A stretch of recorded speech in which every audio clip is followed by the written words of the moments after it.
County in eastern Pennsylvania until 10 p.m. At 6:53 p.m., trained weather spotters reported thunderstorms producing heavy rain across the warned area. Up to 1 inch of rain has already fallen. Flash flooding is ongoing or expected to begin shortly. Hazard: flash flooding caused by thunderstorms. Source: trained weather spotters. Impact: flooding of small creeks and streams, urban areas, highways, streets, and underpasses, as well as other drainage and low-lying areas.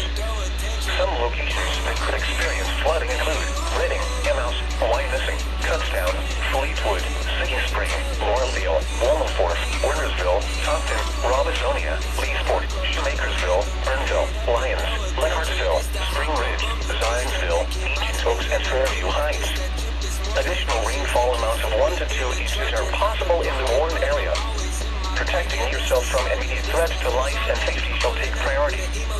Whenever possible, as long as it does not cause greater harm, all COVID-19 protective action guidance should be followed. Turn around, don't drown when encountering flooded roads.